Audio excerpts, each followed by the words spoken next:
Hi, നാടുകണ്ടിയിൽ നിന്നാണ്. ഞാൻ already പറഞ്ഞിട്ട് ഒരു ഷോർട്സ് ചെയ്തത് എന്തുകൊണ്ടാണ് മലേഷ്യയിൽ ടൂ വീലറിൻ്റെ കൾച്ചർ കൂടുതൽ എന്നുള്ളത്. അപ്പം അതിന് ലൈസൻസാണ് മെയിൻ ഒരു കാരണമായിട്ടുള്ളത്.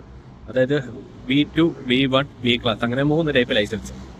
അതിന് B2 വരെ ഉള്ളത് B2 ലൈസൻസ്, അതാണ് ഏറ്റവും ബേസിക് ആയിട്ടുള്ള ലൈസൻസ്. ആ ലൈസൻസ് എന്ന് പറയുന്നത് 250cc വരെയുള്ള വെഹിക്കിൾസ് ഓടിക്കാൻ വേണ്ടിയിട്ടുള്ള ലൈസൻസാണ്. അപ്പോൾ അതാണ് കുറച്ചും കൂടെ ഇവിടെ അഫോർഡബിൾ ആയിട്ടുള്ളത്. അപ്പോൾ അതുകൊണ്ട് ആൾക്കാർ അത് ചൂസ് ചെയ്ത് കഴിഞ്ഞിട്ട് നമുക്ക് നോർമലി കമ്മ്യൂട്ടിനുള്ളതും ആയിട്ടുള്ള രീതിയിലുള്ള സ്കൂട്ടേഴ്സും കാര്യങ്ങളെല്ലാം എടുക്കും. ഇരിക്കുന്ന മൊത്തം 250cc താഴെയുള്ള സ്കൂട്ടേഴ്സും കാര്യങ്ങളുമാണ്. ബാക്കി കണ്ട WF മോട്ടോടെ ആണെന്നുണ്ടെങ്കിൽ അത് 450cc സ്കൂട്ടറാണ്, ശകലം കൂടെ സൈസും കൂടെ ആയിട്ടുള്ളത്. ഇപ്പോൾ ഇരിക്കുന്ന വണ്ടിയിൽ കൂടുതൽ ഗിയർ ആയിട്ടുള്ളത് കൊണ്ട് കൂടുതൽ ഇരിക്കുന്നതല്ല, റേഡിയേറ്റർ ആയിട്ടുള്ള ലിക്വിഡ് കൂൾഡ് ആയിട്ടുള്ള എഞ്ചിനാണ് വരുന്നത്. സോ ഈ വെഹിക്കിൾ എന്ന് പറയുന്നത് ലോങ് ടൂറിനും കേപ്പബിൾ ആയിട്ടുള്ളതാണ്. മിക്ക വണ്ടിയിലും ഇതുപോലെ ടോപ്പ് ബോർഡ്സും കാര്യങ്ങളെല്ലാം പിടിപ്പിച്ചിട്ടുമുണ്ട്. പിന്നെ അത് ലൈസൻസ് മാത്രമല്ല, ലൈസൻസിൻ്റെ ആദ്യം പറയാം. B2 250cc വരെ ഉള്ളത്.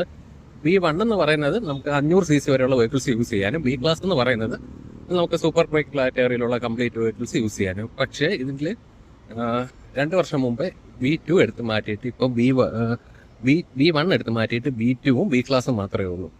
അപ്പോൾ അതായത് ബേസിക് ലൈസൻസ് എടുക്കുകയാണെന്നുണ്ടെങ്കിൽ 250cc സ്കൂട്ടേഴ്സ് വരെയുള്ളത്, 2 വീലർ വരെയുള്ളത് യൂസ് ചെയ്യാൻ പറ്റുള്ളൂ.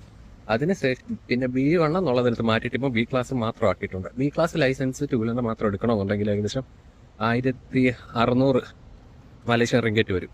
നാട്ടിൽ ഏകദേശം 30-33,000 രൂപ വരെ സൂപ്പർ ബൈക്ക് കാറ്റഗറിയിലുള്ള ലൈസൻസിൻ്റെ. പിന്നെ അതിനുശേഷം പിന്നെ ഈ B2 ലൈസൻസ് എടുക്കണമെന്നുണ്ടെങ്കിൽ ഏകദേശം 600-700. അത് പല ഡ്രൈവിംഗ് സ്കൂളും, നമ്മുടെ നാട്ടിൽ വളരെ ഇവിടെ ഡ്രൈവിംഗ് സ്കൂളും കാര്യങ്ങളുണ്ട്. അത് പല ആൾക്കാരെ അനുസരിച്ചിരിക്കും അവരുടെ റേറ്റും കാര്യങ്ങളെല്ലാം പറയുന്നത്. സോ അതുകൊണ്ടാണ് ഈ സ്കൂട്ടേഴ്സ് വലിയൊരു ഇതായിട്ടിരിക്കുന്നത്. വലിയൊരു 70% 2 വീലർ യൂസ് ചെയ്യുന്ന ആൾക്കാരും മെയിൻലി യൂസ് ചെയ്യുന്ന സ്കൂട്ടേഴ്സും ഇതുപോലുള്ള ഐറ്റംസുമാണ്. പിന്നെ അതുപോലെ തന്നെ മെയിൻ ഒരു കാര്യം എന്ന് പറയാൻ വേണ്ടിയിട്ടുള്ളത്, ഇവിടെ 2 വീലേഴ്സിനും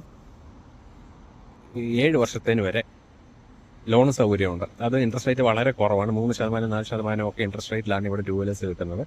അതും നമുക്കൊരു 250cc സ്കൂട്ടേഴ്സ് ഒക്കെ എടുക്കണമെന്നുണ്ടെങ്കിൽ 38,000 മലേഷ്യ റിങ്കറ്റ് വരുത്തുന്നത്. നമ്മുടെ നാട്ടിൽ നിന്ന് കൺവേർട്ട് ചെയ്യുമ്പോൾ അത്യാവശ്യം റേറ്റ് ഉള്ളതുകൊണ്ട് ഇവിടെ സംബന്ധിച്ചിടത്തോളം അതൊരു വലിയ റേറ്റ് ആയിട്ട് തോന്നുന്നില്ല. സോ ഇപ്പോൾ ഈ മോഡേണസ് എന്ന് പറയുന്ന ഈ വണ്ടിക്കൊക്കെ റേറ്റ് കുറവാണ്, 125 ഇതൊക്കെ കൂടി വന്നു കഴിഞ്ഞാൽ 15 താഴെ കിട്ടും. സോ അപ്പോൾ ഇതങ്ങനെയുള്ള വണ്ടികൾക്ക് ലോണ് കിട്ടാനും പാടില്ല. ഇവിടെ ആണെങ്കിൽ സ്റ്റുഡൻസിനും ലോണ് കിട്ടും. ഇപ്പോൾ മാസം അടവ് വരുമ്പോൾ 7 വർഷത്തിനൊക്കെ അടവ് വരുമ്പോൾ തന്നെ 356 അല്ലെങ്കിൽ 400 മലേഷ്യ റിങ്കറ്റിൻ്റെ താഴെ വരുന്നുള്ളൂ. അപ്പോൾ അതുകൊണ്ട് ആൾക്കാർ കൂടുതലും ഈ സ്കൂട്ടേഴ്സിനെ ആശ്രയിക്കുന്നത്. പിന്നെ കാറിൻ്റെ വേണമെന്നുണ്ടെങ്കിൽ, 4 വീലറിൻ്റെ ലൈസൻസ് വേണമെന്നുണ്ടെങ്കിൽ ഏകദേശം 2000 മലേഷ്യ റിങ്കറ്റ് അടുപ്പിച്ച് വരും. അവിടെ ഇതിൽ ഏറ്റവും കൂടുതൽ നമ്മുടെ ഇവിടെ ഉള്ളത് പ്രോട്ടോൺ എന്ന് പറഞ്ഞൊരു കമ്പനികളുടെ വെഹിക്കിൾസ് ആണ് ഇവിടെ ഏറ്റവും കൂടുതലുള്ളത്. ഏറ്റവും കൂടുതൽ സ്കൂട്ടേഴ്സാണ് പോകുന്നത് പോലും. പിന്നെ ഇവിടെ നമ്മുടെ നാട്ടിൽ കാണാത്ത പോലെ എനിക്ക് ഓർമ്മ തോന്നിയെന്ന് പറഞ്ഞാൽ, നമ്മൾ ഈ ട്രാഫിക് ആലിറ്റി കൊണ്ടൊക്കെ വണ്ടി നിർത്തുമ്പോൾ 2 വീലേഴ്സിന് മാത്രം നിർത്താൻ വേണ്ടി പ്രത്യേകിച്ച് കുറേ സ്പോട്ടുണ്ട്. അവിടെ 2 വീലേഴ്സ് മാത്രം നിർത്താൻ പാടുള്ളൂ. ബാക്കിയുള്ളവരാണെന്ന് 2 വീലേഴ്സ് ആണെന്നുണ്ടെങ്കിൽ അവർ നേരെ ഉണ്ടെന്ന് ഫ്രണ്ടിലാണ് നിർത്തും. അവർക്കൊരു പ്രത്യേക സ്പോട്ടുണ്ട്.